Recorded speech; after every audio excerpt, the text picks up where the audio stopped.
Hi hello friends, అందరూ ఎలా ఉన్నారు? బాగున్నారా? నేనైతే చాలా బాగున్నానండి. మీరందరూ కూడా బాగున్నారని అనుకుంటున్నాను. ఈరోజు వీడియోలో అయితే మంచి ఇన్ఫర్మేషన్ అయితే ఉండబోతుందండి. అసలు వెంకటేశ్వర స్వామి వక్షస్థలంలో లక్ష్మీదేవి ఎలాగ వచ్చింది అన్నదైతే ఈ వీడియోలో చెప్తున్నాను. అలాగే ఈరోజు ఈ వీడియోని ఎక్కడ స్కిప్ చేయకుండా అయితే చూడండి. ఈరోజు శనివారం కాబట్టి మంచి అంటే మనకి మంచి జరగాలని నేను ఒక దీపం గురించి అయితే చెప్పబోతున్నానండి. ఒక్కసారి నేను చెప్పిన విధంగా దీపారాధన చేసి చూడండి. ఆ వెంకటేశ్వర స్వామి అనుగ్రహం, అలాగే ఆ పరమేశ్వరుడి అనుగ్రహం మన మీద ఎల్లప్పుడూ ఉంటుంది. అలాగే ఇప్పుడు వీడియోలోకి అయితే వెళ్ళిపోదామా అండి. అసలు ఆ కథ ఏంటి, లక్ష్మీదేవి ఎలా వచ్చింది వెంకటేశ్వర స్వామి వక్షస్థలంలోకి అన్నదైతే ఇందులో చెప్పబోతున్నాను. ఎక్కడ స్కిప్ చేయకుండా అయితే చూడండి. మనము చాలా రకాలు అంటే మనకి ఇది ఎవ్వరో అండి, చాలా వరకు కూడా ఈ విషయాలన్నీ ఎవ్వరికీ తెలియదు. అందుకని చెప్పేసి నేను ఈ రోజు వీడియోలో అయితే తెలియజేస్తున్నాను. ఎక్కడ స్కిప్ చేయకుండా చూస్తారని అనుకుంటున్నాను. అలాగే ఇప్పుడు కథలోకి అయితే వెళ్దామండి. విష్ణు వక్షస్థల స్థితాయ నమః అని శ్రీ మహాలక్ష్మికి ఈ విధంగా ఎలా వచ్చిందో అన్నదైతే చెప్పబోతున్నాను. మామూలుగా అయితే లక్ష్మీదేవి మహావిష్ణువుకు సేవలు చేస్తూ ఉండగా వైకుంఠంలో శ్రీహరి లక్ష్మీదేవి నీకు ఏమి కావాలో నువ్వు కోరుకో అని చెప్పేసి అడుగుతాడంటండి. అప్పుడు మనకు మామూలుగా ఎవరైనా సరే అండి, భర్తగా ఒక భార్యను ఏమి కావాలా అని అడిగితే ఏం చెప్తారండి? భర్త బాగోగుల గురించే కోరుకుంటారు. అలాగే ఆ భర్త అనురాగం, ప్రేమ గురించి ఆ లక్ష్మీదేవి కూడా అలాగే అడిగిందండి. అలాగే అడిగితే అప్పుడు శ్రీహరి అంటాడు, నీకు పరమేశ్వర అనుగ్రహం కూడా కావాలి, ఆయనను కూడా ప్రసన్నం చేసుకోమని లక్ష్మీదేవికి అయితే చెప్తాడు. తర్వాత లక్ష్మీదేవి శ్రీవారి ఆజ్ఞతో లక్ష్మీదేవి భూలోకానికి చేరుకొని తపస్సు చేయడానికి తగిన స్థలం వెతుకుతూ ఉండగా అటుగా వచ్చిన నారదుడు ఆమెకు ఆమెకు అనుకూలమైన చోటును చూపిస్తాడండి.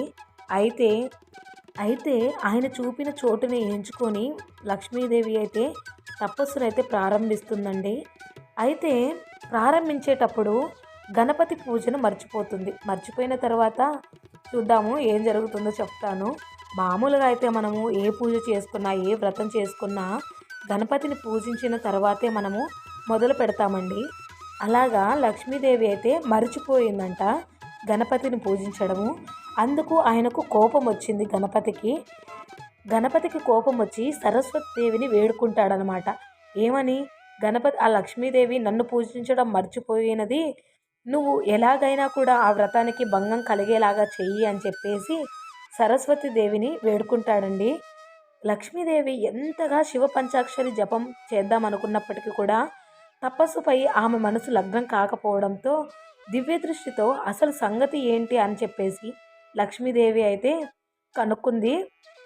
తర్వాత వినాయక వ్రతాన్ని చేసి ఆయన అనుగ్రహాన్ని పొందుతుందండి. అప్పటి నుంచి కూడా లక్ష్మీదేవి ఘోర తపస్సు చేస్తుంది. అయినా కూడా పరమేశ్వరుడు ప్రత్యక్షం కాలేదు. ఆమె చుట్టూ పుట్టలు పెరిగే అనంతరం కూడా ఆమె దేహం నుండి దివ్య తేజోమయి అంటే దివ్యంగా తేజస్సు అగ్ని బయటికి వచ్చి సమస్త లోకాలని దహించడానికి బయలుదేరింది. కోపంతో ఎంత తపస్సు చేస్తున్నా కూడా నాకు ఈ శివానుగ్రహం నాకు కలగడం లేదు అని చెప్పేసి లోకాలన్నిటినీ కూడా దహించాలని చెప్పేసి నిర్ణయించుకొని బయలుదేరింది. అది చూసిన దేవతలు, ఋషులు పరమేశ్వరునికి మొరపెట్టుకున్నారు, లక్ష్మీదేవి ఈ విధంగా చేస్తుంది అని చెప్పేసి. అప్పుడు ఆ పరమేశ్వరుడు నందీశ్వరుని భూలోకానికి పంపించి ఒక బ్రాహ్మణి రూపంలో లక్ష్మీదేవి వద్దకు వెళ్ళి, నువ్వు నందీశ్వరుడా, ఆమె అభిష్టం నెరవేరాలంటే రుద్రహోమం చెయ్యాలి అని చెప్పేసి నువ్వు ఆమె వద్దకు వెళ్ళి చేరవేయి అని చెప్పేసి అంటాడు. అయితే స్వామి నివేదనకు ఒక శరీర అవయవాన్ని సమర్పించాలి అని చెప్పి వెళ్ళిపోయాడు నారదుడైతే. వెంటనే లక్ష్మీదేవి ఏమీ ఆలోచించకుండా నిర్ణయించుకుంది. ఏకాదశి రుద్రయాగాన్ని ప్రారంభించింది. యజ్ఞం నిర్విఘ్నంగా ముగియటం కోసం హోమం గుండం నుంచి ఒక వికృతి రూపం బయటకు వచ్చి ఆకలి ఆకలి అని కేకలు వేయసాగింది. అప్పుడు లక్ష్మీదేవి తన ఖడ్గంతో తన ఎడమ భాగపు స్థానాన్ని ఖండించి శక్తికి సమర్పించబోగా ఆ శక్తి స్థలంలో పరమేశ్వరుడు ప్రత్యక్షమయ్యి లక్ష్మీదేవిని కరుణించి ఆమె వక్ష భాగంలో అంటే వక్షస్థలంలో ఎలాంటి లోపం లేకుండా చేసి వరం కోరమన్నాడు. ఇక ప్రత్యక్షమయ్యి లక్ష్మీదేవిని వరం కోరుకోమన్నాడు. అప్పుడు ఆమె సర్వవేళ తనకు శివానుగ్రహం కావాలి అని చెప్పేసి ప్రార్థించింది. అందుకు ప్రసన్నుడైన పరమశివుడు తదాస్తు, నీవు వక్షస్థలంలో స్థిరంగా ఉంటావు. నీ నామాలో విష్ణు వక్షస్థల స్థితాయ నమః అని స్తుతించిన వారికి అష్టైశ్వర్యాలు లభిస్తాయి అనే నివేదిత స్థానాన్ని ఈ హోమగుండం నుంచి ఒక వృక్షంగా సృష్టిస్తున్నాను. దీన్ని భూలోకవాసులు బిల్వ వృక్షంగా పిలుస్తారు. 3 దళాలతో ఉండే మారేడు దళాలతో పూజించే వారికి సర్వశుభాలు కలుగుగాక అని చెప్పేసి ఆయన దీవిస్తాడనమాట అని చెప్పగా, మామూలుగా అయితే ఇక వీడియోలోకి వస్తే ఈరోజు శనివారం అండి. అందరూ కూడా ఉదయం పూట పూజ అయితే చేసుకొని ఉంటారు.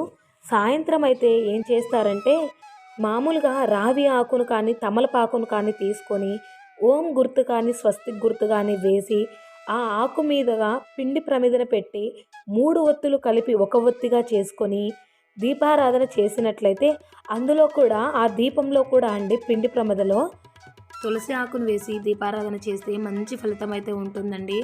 అలాగే ఆ స్వామివారి ఆశీస్సులు కూడా మన మీద ఎప్పటికీ అలాగే ఉంటాయి. మంచి ఫలితాలు కూడా ఉంటాయండి మనకి. శనివారం కూడా పిండి దీపారాధన చేస్తే చాలా మంచిదండి. ఇప్పుడు శంకుచక్ర నామాలు అని చెప్పేసి దీపాలు కూడా వస్తున్నాయి. అలా చేసినా మంచిదే అండి. పిండి ప్రమిద అయితే చాలా మంచిది. మన ఛానల్లో పూజా వీడియోస్ ఇంకా చాలా ఉన్నాయండి. ఒకసారి అవి కూడా చెక్ చేసి చూడండి. అలాగే నిత్య దీపారాధన చేసేటప్పుడు ఎటువంటి నియమాలు పాటించాలి అని చెప్పి కూడా వీడియోస్ అయితే చేశానండి. ఒక్కసారి ఛానల్ వీడియోస్లోకి వెళ్ళి మొత్తం చెక్ చేసి చూసారంటే మంచి ఇన్ఫర్మేషన్ అయితే ఉంటుందండి. ప్రతి ఒక్క వీడియోలో కూడా మంచి ఇన్ఫర్మేషన్ అయితే ఉంటుంది.